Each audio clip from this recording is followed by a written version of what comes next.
ಹೂವಿನ ತೋಟದ ಪೂರ್ತಿ ಅದು ಇತಿಹಾಸ ಹೆಂಗೆ ಅಂತ ಹೇಳ್ಬಿಡ್ತೀನಿ ನೋಡಿ. ಈ ಥರ ಕೂಳಿ ಆದಮೇಲೆ ತೋಟನ ಬಿಟ್ಬಿಡೋರು.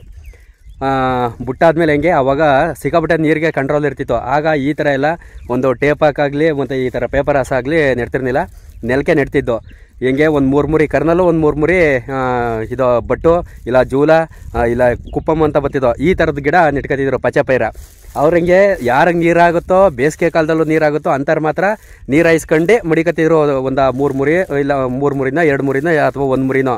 ಅದರಲ್ಲಿ ಕೆಲವ್ರು ಹೇಳ್ಕೊಂಡಿರೋರು ನನಗೊಂದು ಸಾಲು ಕೊಡ್ಲಾ ಅಂತ ಹೇಳ್ಕೊಂಡಿರೋರು. ಆಗ ಹೆಂಗೆ ಅಂತಂದರೆ ಈಗೆಲ್ಲ ನೀವು ನೋಡಿರ್ತೀರ ಪೈರು ಮಾಮೂಲಿ ಕ್ರೇಟಲ್ಲಿ ತಂದು ತಮಿಳ್ನಾಡಿಂದ ತರಲ್ಲ ಸೇಲ್ ಮಾಡ್ತಾರಲ್ಲ, ಅದು ಈಗ ಹಿಂಗೆ ಕೂಳಿ ಆಗೈತೆ ಅಂತ ಅಂದರೆ ಈಗ ಇದು ಗಿಡ ಕೂಳಿ ಆಗದೆ ತ್ಯಾವ ಐತೆ ಕಿಳುಮ. ಇದರಲ್ಲಿ ಮೋಸ್ಟ್ಲಿ ಇಲ್ಲ, ಬೇರಿಲ್ಲ, ಇದು ಬೇರಿಲ್ಲ, ಬೇರು ಬರ್ತವೆ. ಇಲ್ಲಿ ಯಾವ ಗಿಡ ಹಾಕಿದ್ರು ಈಗ ಬೇರು ಬರಲ್ಲ ಅನ್ಕೋತೀನಿ. ಆಗ ಪಚ್ಚೆ ಪೈರು ಕರ್ನಲ್ ಪೈರಲ್ಲಿ ಸಿಕ್ಕಾಬಟ್ಟೆ ಬೇರು ಇರ್ತಿದ್ದೋ, ಅಂದರೆ ಇದು ಕೂಳಿ ಆಗದ ಬಿಡಿ ಈ ಗಿಡ.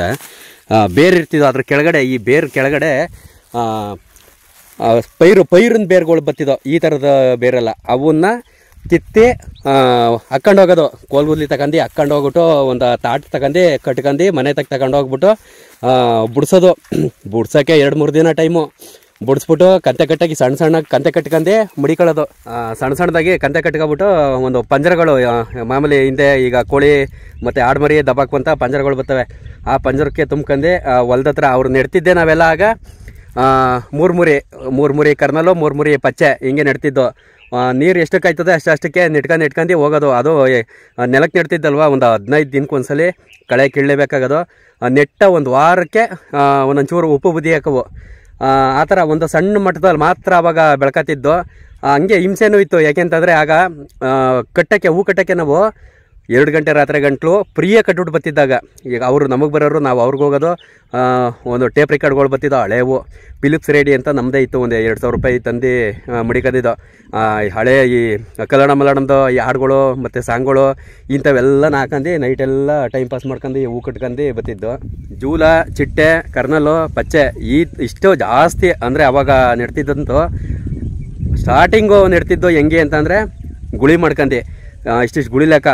ನಾನು ಈಗೆಲ್ಲ ನಾನು 2 ಎಕರೆ ಮಾಡೀನಿ, 3 ಎಕರೆ ಮಾಡೀನಿ, 2 ಕುಂಟೆ 4 ಕುಂಟೆ ಮಾಡೀನಿ ಅಂತಾರಲ್ಲ, ಹಂಗೆ ಆಗ 500 ಗುಳಿ ನೆಟ್ಟಿವ್ನಿ, 1000 ಗುಳಿ ನೆಟ್ಟಿವ್ನಿ, ಈ ಥರ ಗುಳಿ ಲೆಕ್ಕ ಗುಂಡಿ ಮಾಡ್ಕೊಂಡು ಬಿನ್ಗೆ ತಗೊಂಡು ನೀರು ಊದಿ ಚಿಟ್ಟೆ ಗಿಡನ ಬೆಳೀತಿದ್ದು.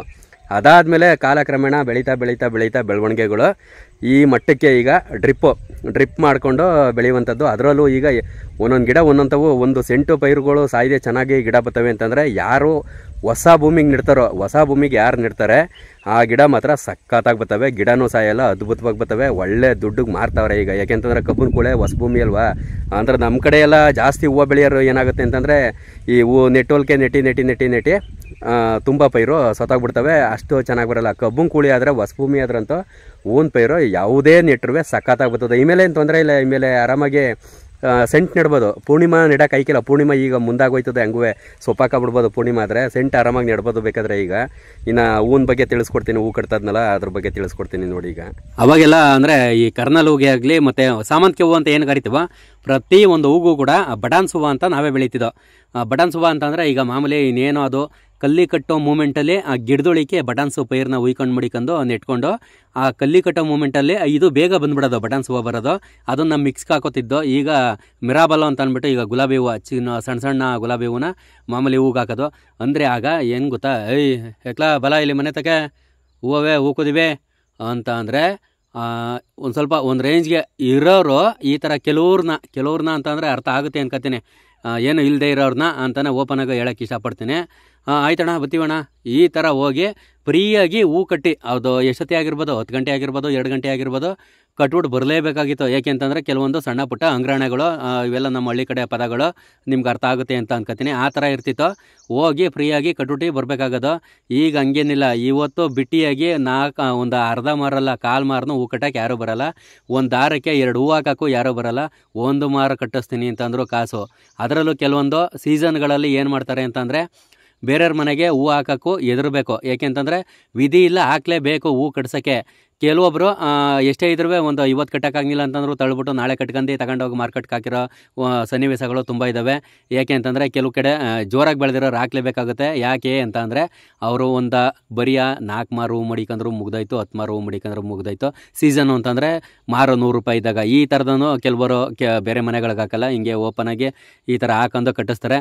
ಆ ಥರ ಎತ್ತಿ ಮಡಿಕೊಳ್ಳುವಂಥವ್ರು ಅವರೇ ಹೂ ಕಟ್ಟಬೇಕಾದ್ರೆ ನಿಯತ್ತಾಗಿ ಮಾಮೂಲಿ ಹೂವು ಕಟ್ಬಿಟ್ಟು ಮಾರ್ಲೆಕ್ಕ ಅಳಿಸ್ಕರೋರು ಅವರೇ. ಮಾರಲ್ಲ ಹೆಂಗಪ್ಪ ಅಂತಂದರೆ ಮೊದಲು ನಾವೇನು ಮಾರ್ಕೆಟಿಗೆ ತಗೊಂಡೋಗಿ ಒಂದು ಫುಟ್ಪಾತಲ್ಲೇ ಆಗಿರ್ಬೋದು ಮಾರ್ಕೆಟಿಗೆ ತಗೊಂಡೋಗಿ ಏನು ಮಾರ ಲೆಕ್ಕಾಚಾರದಲ್ಲಿ ನಾವು ಹೂನ ಕೊಡ್ತೀವಿ ಹಿಂಗೆ ಕೈಯ ನಿಗ್ಗರಿಸಿ ಆ ಥರ ಅಳೆಯುವಂಗೆ ಇಲ್ಲ. ಹೂವು ನಾವು ದುಡ್ಡು ಕಟ್ಟಿದ್ರೆ ಚೋಟ ಮಾರ ಹಾಕೊಂಡು ಮಾತ್ರ ಹೂವು ಕಟ್ಟಿಸ್ಬೇಕು. ಏನಾರ ನಾನು ಹಂಗೆ ಹೂವು ದೊಡ್ಡ ಹಿಂಗೆ ನಮ್ಮ ಕೈ ಎಷ್ಟು ಉದ್ದಾವೆ ಅಷ್ಟು ಉದ್ದಕ್ಕೂ ಅಲ್ಲಿ ಕಟ್ತಾರೋ ಹೂವನ್ನ ನಾವು ಅಳ್ಕೊತೀವಿ ಅಂತಂದರೆ ಅವರು ನೆಕ್ಸ್ಟ್ ಟೈಮು ಹೂನೇ ಹಾಕ್ಬಿಡಿ, ನಾವು ಅಯ್ಯೋ ನನಗೆ ಆ ಕೆಲಸ ನನಗೆ ಈ ಕೆಲಸ ನನಗೆ ಹೂವು ಹಾಕ್ಬಿಡಿ ನಾನು ಕಟ್ಟಿಕ್ಕಿಲ್ಲ ಸಣ್ಣಗವೆ ಹಂಗವೆ ಹಿಂಗವೆ ಅಂತ ಖಾತೆಗಳ ಹೇಳೋದು ಸಹಜವಾಗಿ ಈಗ ನಡೀತಾ ಇರುವಂಥದ್ದು. ಕರೆಕ್ಟಾಗಿ ನಾನೇನಾರ ಚೋಟ ಮಾರು ಚೋಟ ಮಾರು ಅಂತಂದರೆ ಒಂದು ಮಾರು ನಮ್ಮ ಕೈಲಿ ಏನು ಅಳ್ಕೊತೀವಿ ಅದು ಮುಕ್ಕಾಲು ಮಾರೋ ಅರ್ಧ ಮಾರು ಹತ್ತತ್ರ ಬರೋ ಥರ ನಾನೇನಾರು ಅಳ್ಕೊತೀನಿ ಕಟ್ಟಿರೋ ಹೂವು ಅನ್ನುವಂಗಿದ್ರೆ ಮಾತ್ರ ಹಾಕಿಸ್ಕೊತಾರೆ ಕಟ್ತಾರೆ. ಅದು ಹೂವು ಆಡು ಹೂವು ಆಗಿದ್ರೆ ಆಡು ಹೂವು ತೆನು ಹೂವು ಅಂತ ಏನು ಕರಿತೀವಿ ಅಂತಂದರೆ ಆಗ ತಾನೇ ಹೂವು ಬಂದಿರ್ತದಲ್ಲ ತೋಟ ಆ ತೋಟದ್ದು ಹೂವು ಆದರೆ ಚೀಕ್ಲು ಹೂವು ಆದರೆ ಹೂವು ಸಾಗಲ್ಲ ಅಂತ ಅದನ್ನು ಹಾಕಿಸ್ಕೊಳ್ಳಲ್ಲ. ಈ ಥರ ಅಂದರೆ ಈ ಹೂವಲ್ಲಿ ತುಂಬ ಥರ ನಾನಾ ಥರ ಇರ್ತದೆ. ಆಕು ಈಕೂ ತುಂಬ ಡಿಫ್ರೆನ್ಸ್ ಐತೆ, ಆಕು ಈಗೂ ತುಂಬ ಡಿಫ್ರೆನ್ಸ್ ಐತೆ. ಈಗ ಒಂದು ಆಳಿಗೆ 450 ಬೀಳುತ್ತೆ, 500 ಬೀಳುತ್ತೆ.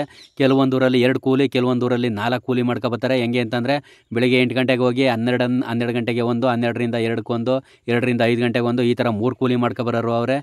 ಕೆಲವರು ಬೆಳಿಗ್ಗೆ ಹೋದರೆ ಇನ್ನು 8 ಗಂಟೆಗೆ ಹೋದರೆ 8 ಗಂಟೆಯಿಂದ ಒಂದು 2 ಗಂಟೆ ಗಂಟ ಹೂ ಕುಯ್ತದೆ. ಇನ್ನು ಮಾಮೂಲಿ ಇನ್ನು ಒಂದು 5:30 ಗಂಟೆ ಹೂ ಕಟ್ತಾರೆ. ಆ ಥರ ಕೂಲಿನೂ ಐತೆ. ಕೆಲವೊಬ್ಬರು 70 ಮಾತ್ರ ಹೂ ಕೋದ್ಬಿಟ್ಟು ಇನ್ನೂ 70 ಹೂವು ಕಟ್ಟೋದು ಮಾರು ಲೆಕ್ಕ ಕಟ್ಟಿಸ್ತಾರೆ ಕೆಲವರು. ಇಲ್ಲ ಅಂತಂದರೆ ಮಾಮೂಲಿ 5 ಗಂಟೆ ಗಂಟನೂ ಮಾಮೂಲಿ ಕೂಲಿ ಲೆಕ್ಕ ಕಟ್ಟಿಸ್ತಾರೆ.